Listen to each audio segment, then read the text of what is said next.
জান্নাতি মানুষের তিনটি গুণ যদি আপনি কারো মধ্যে দেখতে পান, আপনি ভেবে নেবেন ওই মানুষটা আল্লাহর জান্নাতে প্রবেশ করবে। তিনটি আলামত, তিনটি সিমটম যদি আপনি দেখতে পান কোনো মানুষের মধ্যে, আপনি ভেবে নেবেন ওই মানুষটা জান্নাতি। এই তিনটি গুণ আপনার মধ্যে আছে কিনা আপনি এবার মিলিয়ে নেন। ভিডিওটা এখানে যারা আছেন আপনারা তো দেখছেন, শুনছেন, এমনকি সোশ্যাল মিডিয়াতে ওই ভিডিওগুলো আপনারা শেয়ার করে দিবেন, অপর ভাইরা জানতে পারবে।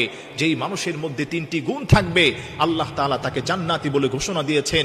তিনটি কাজ যেই মানুষের মধ্যে দেখতে পাবেন সে আল্লাহর জান্নাতে প্রবেশ করবে। আমরা সবাই তো চাই আল্লাহর জান্নাতে প্রবেশ করতে, আমরা সবাই তো চাই জাহান্নাম থেকে মুক্তি পেতে। তাহলে বেশ কিছু আমল আপনাকে করতে হবে।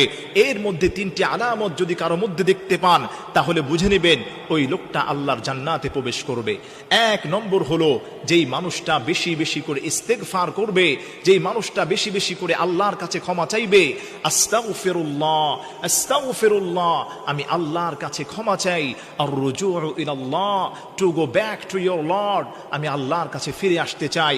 যে মানুষটা 24/7 দিনে 24 ঘন্টা সপ্তাহে 7 দিন বেশি বেশি করে আল্লাহর কাছে তাওবা করবে, ইস্তেগফার করবে, আল্লাহ বলেন ওই লোকটা হচ্ছে জান্নাতি। 2 নম্বর হচ্ছে যেই মানুষটার মধ্যে আপনি এই গুণটা দেখবেন আপনি ভাববেন সেই লোকটা জান্নাতে প্রবেশ করবে। যেই লোকটা প্রতিদিন এই সূরা মুলকটা তেলাওয়াত করবে, 29তম পারা সূরাতুল মুলক, যেই লোকটা বেশি বেশি করে সূরা মুলকের তিলাওয়াত করবে, হাদিসের মধ্যে আসছে আল্লাহ সুবহানাহু ওয়া তাআলা ওই লোকটাকে আল্লাহ তাআলা জান্নাতে প্রবেশ করায় দিবেন। 3 নম্বর আলামত, 3 নম্বর সিমটম হলো যেই মানুষটা বেশি বেশি করে আয়াতুল কুরসি পড়বে।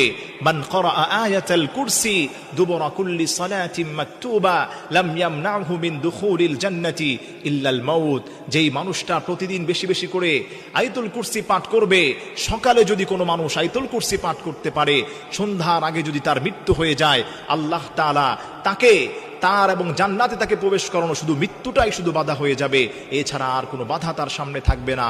আল্লাহ সুবহানাহু ওয়া তাআলা তাকে জান্নাতে প্রবেশ করায় দিবেন। এজন্য আমার প্রিয় ভাইরা, আমার প্রিয় মা বোনেরা, এই 3টি সিমটম আপনার মধ্যে আপনি রাখবেন, বেশি থেকে বেশি আমল করার চেষ্টা করবেন। 5 ওয়াক্ত নামাজ পড়ার পাশাপাশি, তাসবিহ তাহলিল পড়ার পাশাপাশি বেশি থেকে বেশি আল্লাহর কাছে আপনি ইস্তেগফার করবেন, সূরা মুলকে তিলাওয়াত করবেন, এবং বেশি থেকে বেশি আপনি আয়াতুল কুরসি আল্লাহু লা ইলাহা ইল্লা হুয়াল হাইয়ুল কাইয়ুম, এই আয়াতুল কুরসি বেশি বেশি আপনি পাঠ করার চেষ্টা করবেন। আল্লাহ রাব্বুল আলামিন আপনাকে জান্নাতে প্রবেশ করায় দিবেন।